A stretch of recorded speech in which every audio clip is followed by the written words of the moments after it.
부족한 저를 이 세상에 쏘주신 우리 하나님 아버지께 감사와 영광을 돌립니다. 아멘. 말라기 3장 10절에서 12절 말씀은 여러분이 다 알고 있는 말씀이라 굉장히 어려운 말씀을 제가 전하게 됐습니다. 제가 스바냐 말씀을 가지고 전하다가 이 말라기 말씀을 전하게 됐습니다. 우리 인류는 약 4,000년 BC 4,000년 전에 시작됐다고 하잖아요. 그래서 아담은 BC 3,760년 전에 만들어서 창조됐다 이렇게 유다의 랍비가 발표를 했습니다. 이처럼 우리는 그 성경이 왜 이렇게 됐나, 어떻게 해서 이렇게 기록됐나 이런 것을 좀 알고 성경을 읽게 된다면 굉장히 유익하리라 하겠습니다. 우리가 성경을 읽으려면 4대 문명과 5대 제국을 알아야 됩니다.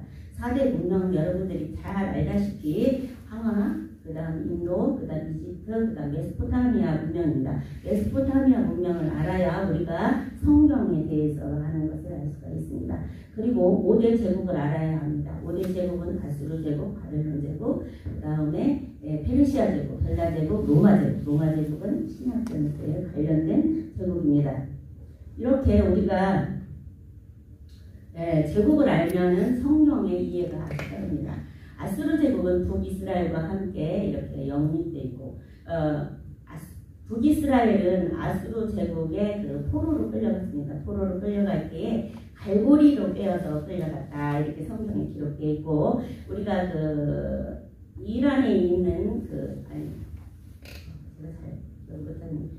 박물관, 영국 대형 박물관에 가면은 그 이란, 그러니까 아수르 제국에서 우리 북이스라엘 민족을 포로로 끌려갔을 때의 그것이 벽화로 되어 있습니다. 이렇게 역사적인 사실을 성경은 기록해놨고, 바벨론 제국은 우리들이 잘 알다시피 유다 민족 1차, 2차, 3차에 의해서 끌고 갔는데, 1차는 BC 609년에 1차 고관들의 그 자녀들과 왕의 자녀들을 끌고 갔고, 2차는 BC 598년에 그 과학자나 기술자나 의사들을 끌고 갔고, 3차에는 BC 586년에 그 힘 있는 자들은 다 끌고 갔고, 남아있는 자들, 힘이 없고 가난한 자들, 농사만 지을 수 있는 사람들을 남겨놓고 바벨론 제국을 다 끌고 갔습니다. 이렇게 바벨론 제국과 유다 백성들과 연관이 되어 있고, 그 다음에 세 번째 페르시아 제국인데요. 페르시아 제국의 때는 우리가 너무도 잘 알고 있는 에스더 사건이 있죠. 그 에스더 사건이고, 그 다음에 헬라 제국. 우리가 성경에 400년의 암흑기라고 하죠. 400년의 암흑기가 어떻게 생겼느냐, 이 헬라 제국으로 인해서 생겼습니다. 그 이유는 다음에 제가 시간이 될 때 자세하게 말씀드리겠습니다. 그리고 여러분들이 잘 알다시피 로마 제국은 신약 성경과 아주 관련이 깊게 되어 있습니다.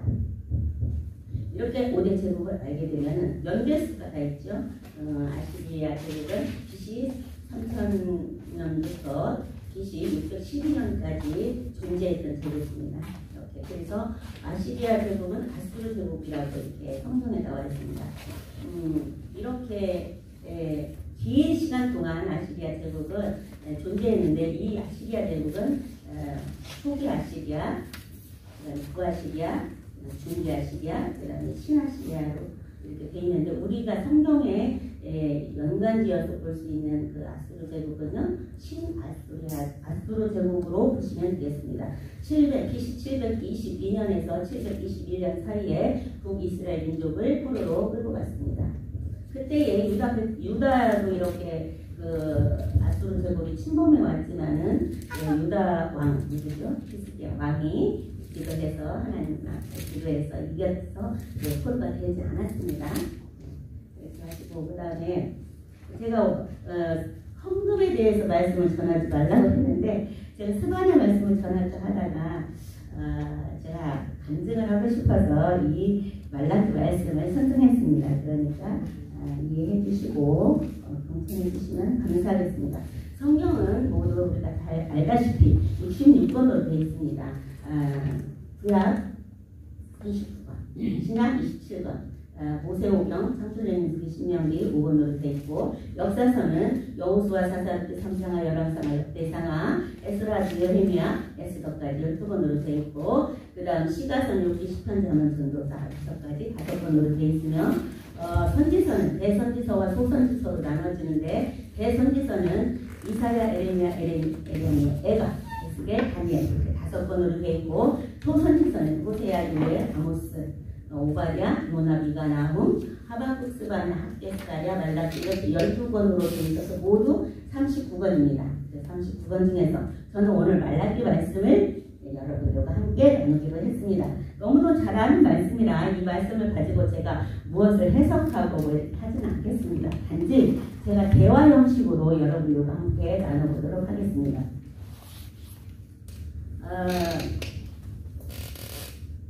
제가 이렇게 성경을 읽으면서, 말라기를 읽으면서 정말 하나님이 얼마나 화가 났는지, 그리고 막 제가 성경을 읽으면서 이 나쁜 놈들아, 이 싸가지 없는 이런 말이 나왔어요. 정말 하나님께서는 말라기 선지자를 통해서 레인과 제사장들에 대한 책망의 말씀과 구속적인 말씀을 해주셨습니다. 말라기는 1장에서 4장까지 되어 있는데요. 1장은 그 제사장들이 썩은 재물을 가지고 하나님 앞에 드릴 때 책망을 하셨고, 2장은 생명의 언약인 언약을 지키지 않아서 하나님께서 책망을 하신 말씀으로 기록되어 있습니다.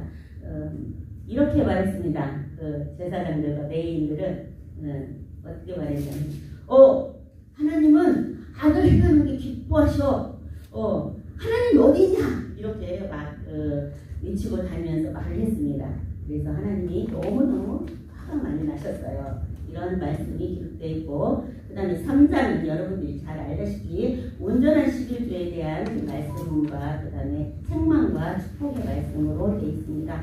그리고 4장은 교만한 자와 악을 행하는 자에 대한 말씀으로 되어 있습니다. 이렇게 말라기를 간략하게 정리해봤습니다.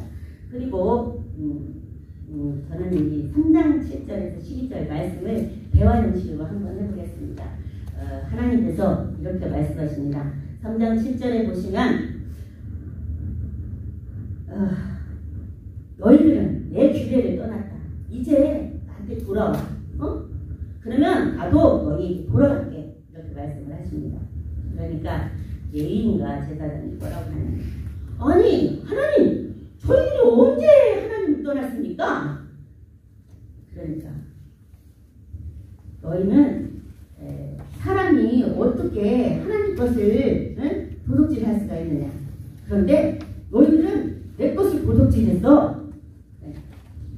아니 어떻게 우리가 하나님 것을 도둑질합니까? 참 기가 막힙니다. 아니 어떻게 도둑질해요? 하나님 한번 배우세요. 이렇게 따집니다. 그러니까 하나님께서 곧 11조가 공헌물이다 이렇게 말씀하십니다. 너희는 온전한 11조를 하여서 나에게 나의 집에 양식이 있겠다. 그러면 그리고 나를 시험해봐. 그러면 내가 너희에게 메뚜기 같은 황충을 금하고 동독을 금하고 그 다음에 귀한 전에 가시 떨어지지 않게 할 거야. 그러면 이 주위에 있는 사람들이 너보고 이렇게 말할 거야. 너희는 참 복되다. 복 받았어. 너희들은 정말 복 받은 사람이야. 너희들 하나님을 믿더니 정말 복 받았어. 이렇게 말할 거야. 이렇게 말씀을 하십니다. 그렇다면은 온전한 11조를 어떻게 해야 되나 이렇게 제가 한번 생각해 봤습니다. 그래서 온전한 11조를 율과 원칙으로 한번 해봤습니다. 신명기 14장 22절에서 29절 말씀을 잠깐 찾아보겠습니다.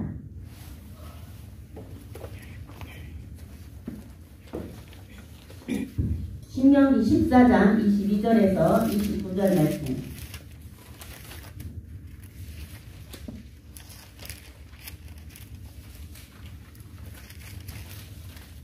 자, 우리가 빠른 속도로 합독을 하시겠습니다. 시간이 정해진 관계로 제가 같이 빠른 속도로 합독을 하시겠습니다. 시작. 너는 마땅히 매년 토지 소산에 11조를 드려야 할 것이며 드릴 것이며 곳에서 그의 이름을 두시려고 택하신 곳에서 내 곡식과 포도주와 기름을 11조를 먹으며 내 소와 난 것을 먹고 내 하나님 여호와를 경외하기를 항상 배울 것이라. 그러나 내 하나님 여호와께서 자기의 이름을 두시려고 택하신 곳에 내게서 너무 멀고 행로가 어려워서 내 하나님 여호와께서 그 풍부히 주신 것을 가지고 갈 수 없거든 그것을 돈으로 바꾸어 그 돈을 싸가지고 내 하나님 여호와께서 택하신 곳으로 가서 내 마음에 원하는 모든 것을 그 돈으로 사되 소나 양이나 포도주나 독주 등 내 마음에 원하는 모든 것을 구하고 거기 내 하나님 여호와 앞에서 너와 내 권속과 함께 먹고 즐거워할 것이며 내 성읍에 거주하는 레위인은 너희 중에 분깃이나 기업이 없는 자이니 또한 저버리지 말지니라. 내 3년 끝에 내 그해 소산의 10분의 1을 다 내어 내 성읍에 저축하여 너희 중에 분깃이나 기업이 없는 레위인과 내 성 중에 거주하는 객과 및 부하와 가부들이 와서 먹고 배부르게 하라. 그리하면 내 하나님 여호와께서 내 손으로 하는 범사에 내게 복을 주시리라. 맞습니다. 말라기 3장 10절에서 12절 말씀을 보면은 너희가 온전한 11절을 하면 내가 복을 차고 너희 집에 주신다 이렇게 말씀을 하셨습니다. 내가 너희에게 복을 넘치게 주지 않나 나를 시험해봐 이랬습니다. 그런데 여기서는 뭐라고 했냐면 온전한 11조를 해서 이렇게 고아와 가부와 되게 나눠주면서 배부르게 먹게 하면은 너희 손으로 한 모든 것을 내가 복되게 하겠다 이렇게 하셨는데요. 저는 이 말씀을 육과 원칙으로 한번 해봤습니다. 육과 원칙으로 준비를 해봤습니다.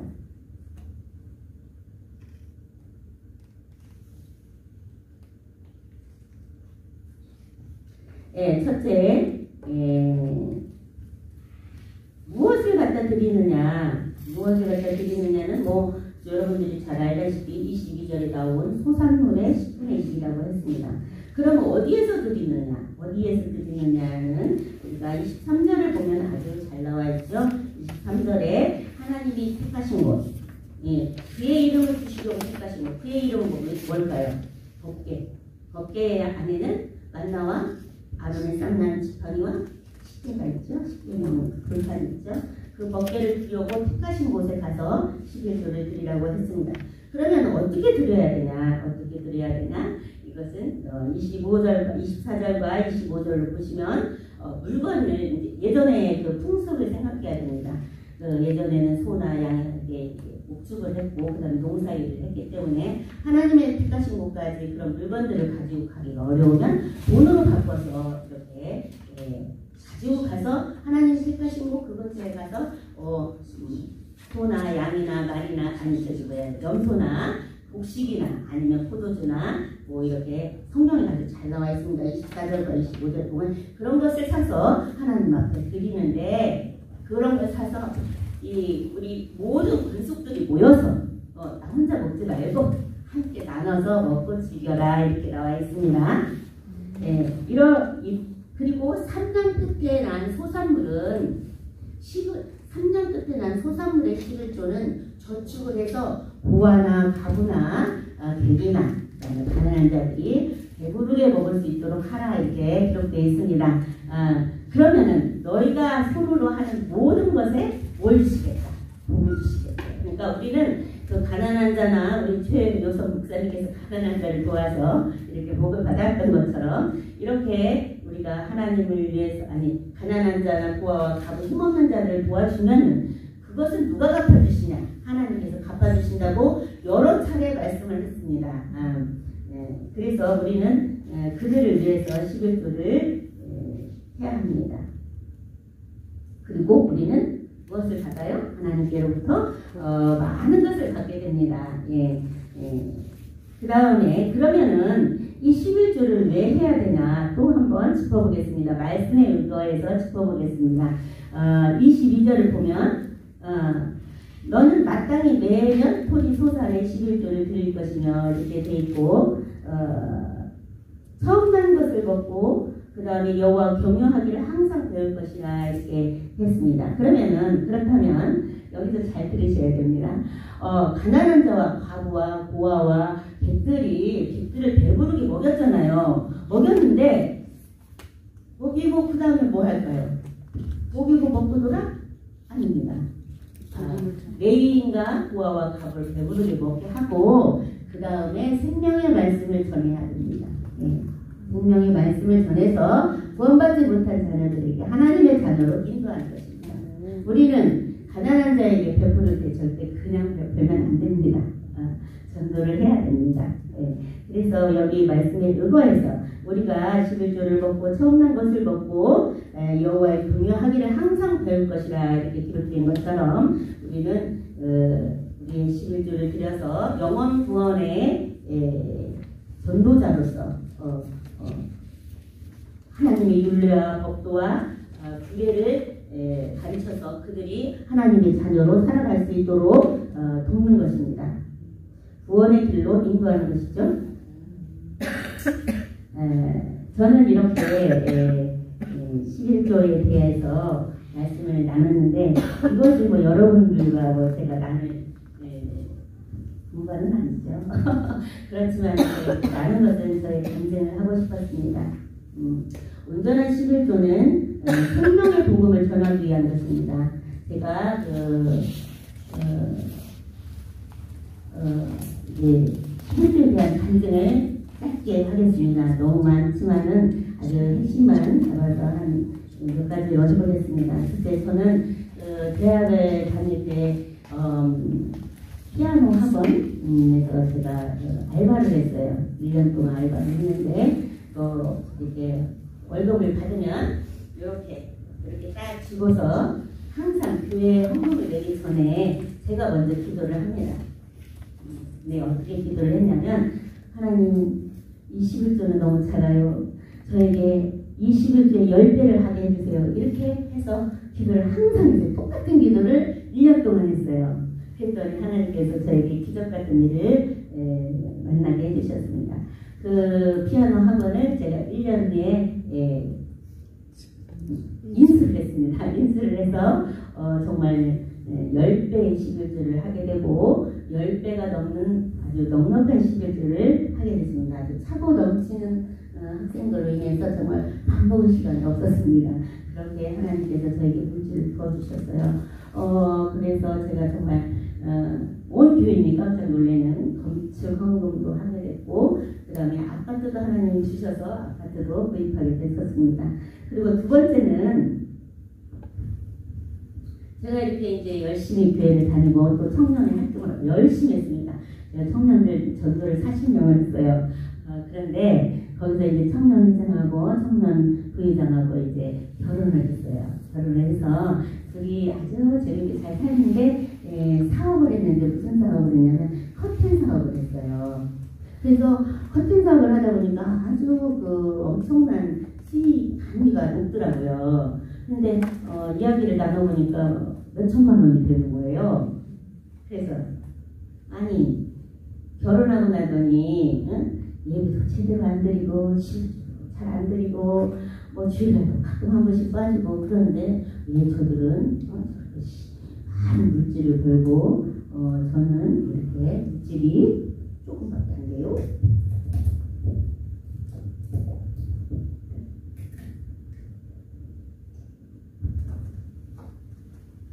그러면서 혼자 스스로 이렇게 투덜투덜대면서 하나님 저는요 이거밖에 안 돼요 저거밖에 안 돼요 쭉쭉쭉 이러면서 이제 길을 걸었어요.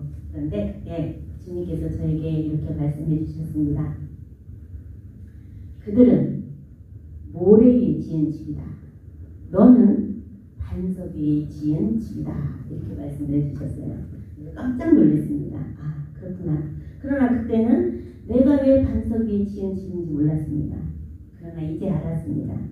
24살 때부터 학원 피아노 치고 한 일을 지금도 하고 있습니다. 이게 반석 위에 지은 집입니다. 그들은 3년이 못 돼서 그 사업을 접고 말았습니다. 이렇게 두 번째 11조에 대한 이야기겠습니다. 세 번째는 제가 이제 결혼을 했습니다. 그들이 결혼하고 몇 년 후에 다시 결혼을 했는데 결혼을 하고서 이제 그 조그마한 2층 집에서 살았어요. 제가 말로 표현하는 거는 단독주택이 2층 집이었는데 초가집이라고 이렇게 표현합니다. 초가집에 살았었는데 저희 남편이요 조경 1급 기사입니다. 그래서 조경 일을 하시는데요. 일산에 호수공원 아시죠? 그 호수공원을 저희 남편이 설계하고 시공하고 했습니다. 그런데 이번에 갔더니 엄청나게 그 꽃 박람회를 많이 하더라고요.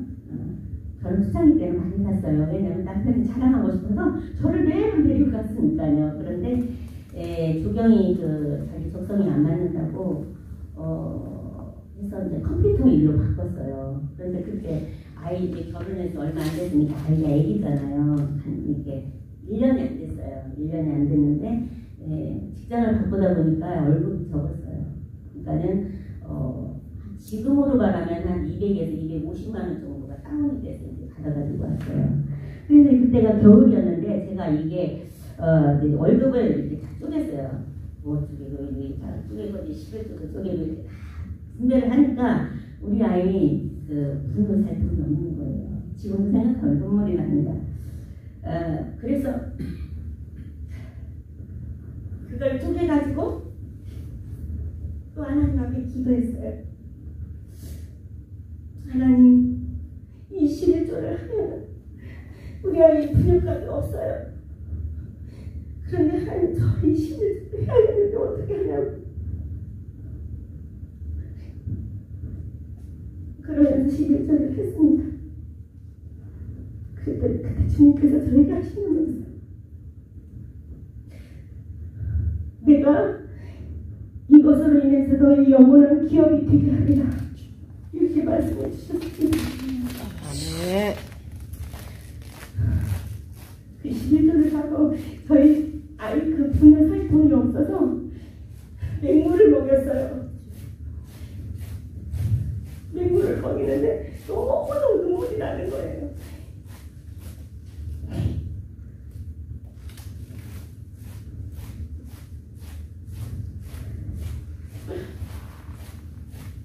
그렇게 한 이틀 동안에 맹물을 먹이고 이제 밥을 하면 밥물이라 일부러 밥을 냄비에다 했어요. 밥통에다 안 하고. 왜냐면 그 밥물을 주려고. 그리고 이제 모유를 좀 먹이고 했는데 죄송합니다. 그런데 통장 아주머니께서 연락이 왔어요. 뭐라고 연락이 왔냐면 궁금하잖아요. 우리 아이가 어떻게 한 달 동안 살았는지 그 얘기해드리겠습니다. 통장 아주머니께서 저에게 전화가 와서 세댁네는 아이가 있으니까 동사무소에 가서 분유를 한 박스 받아오래요. 그래서 정말 너무 기적 같잖아요. 그래서 제가 안 가고 우리 남편한테 가서 분유를 받아오라고 했습니다. 남편한테는요, 제가 11조를 내서 분유가 없다고 말을 못 하겠더라고요. 남편한테는 그 말을 안 했어요. 안 하고 우리 아이하고 저하고만 이렇게 알고 있었는데 동사무소에 갔더니 귤 한 박스하고 분유 한 박스하고 이렇게 주셔가지고 우리 아이가 한 달 동안 잘 먹고 살았습니다. 이렇게 해서 그 뒤로 또 저는 아주 많은 그 11조에 대한 축복을 받게 됐습니다. 제가 이제 2층집 단독집에 살았잖아요. 2층집 단독집에 살았는데 그 밑에 이렇게 집주인이 땅이 많았어요. 온종일 이렇게 한 20채 정도를 온종일 집을 져서 거기에다가 세를 해놨어요. 그런데 이분이 그 건축업자한테 속아서 그 건축업 일을 종사하다가 모두 경매가 들어갔어요. 저희 집은 어떻게 됐겠어요? 안 들어갔습니다. 저희 집 한 집만 경매가 안 들어갔습니다. 그래서 돈 10원짜리 하나 손해보지 않고 정말 넉넉하게 26평 아파트로 이사를 하게 됐습니다. 네. 그리고 세 번째 네 번째는 제가 이렇게 이제 11조를 하여서 많은 축복을 받았잖아요. 거기 제가 그 단독주택에서 살다가 아파트로 가는 과정에서 경매를 들어갔을 때 그 과정에 또 엄청난 간증이 있습니다. 그러나 그것은 빼고 오늘은 11조에 대한 간증만 이렇게 하겠습니다. 그 다음에 또 그 다음에는 제가 이제 20년평에 살다가 여기 시민주민과 함께 동행하며 살다가 41평으로 이사를 했습니다. 41평으로 이사를 했는데 그때는 이제 우리 아이가 컸죠. 7살이 됐어요. 그래서 이제 유치원을 보내놓고 혼자서 서덜서덜 걸으면서 주님 저는요 아버지 때 했던 그 11조나 지금 하는 11조나 왜 똑같아요. 뭐 그게 그거네요. 뭐 이렇게 또 불평을 하면서 11조에 대한 이제 11조에 대한 불평을 했어요. 그랬더니 주님께서 또 저에게 이렇게 말씀을 주셨습니다. 네가 온전한 11조를 안 하니까 내가 너 밥만 먹고 살게 해준다? 이러시는 거예요. 그래서 아하 그렇구나.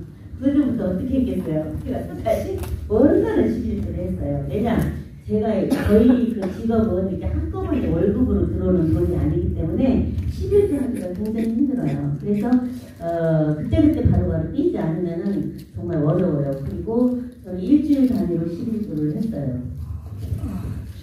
그래서 이제 11조를 하고 이제 시간이 다 됐나요? 그리고 제가 이제 그 뒤로 또 11조를 열심히 했습니다. 그래서 50평 아파트로 또 이사하고 수원에 또 아파트 하나 또 구입하고 또 서울 희경동에 또 아파트 하나 구입하고 또 강화도에 또 사고 김포에 또 아파트 또 이렇게 여기 봉담에 또 아파트 이제 아파트 아줌마가 됐어요. 이 이야기는 다음에 하기로 하겠습니다. 이렇게 해서 저는 11조에 대한 축복을 어마어마하게 받았습니다. 정말 제가 제 나이 또래에서 그렇게 많은 축복을 늦은 축복을 받은 친구들은 없었습니다. 그때 당시. 그래서 지금은 뭐 지금의 이제 이 자리에 있기까지 그때부터 그리고 이제 많은 축복을 받고 그때부터 지금의 이 자리에 서기까지 제가 다음에 기회가 되면 또 전하도록 하겠습니다. 그래서 이렇게 온전한 11조를 했을 때 우리 하나님께서는 기쁘게 받으시고 그 온전한 11조로 하나님의 집에 교회에 아니면 성전에 성소에 이런 데 영원 구원하는 데 쓰여지도록 우리 하나님은 우리가 제사장된 하나님의 자녀된 자로서 온전한 11조를 하기를 원하십니다.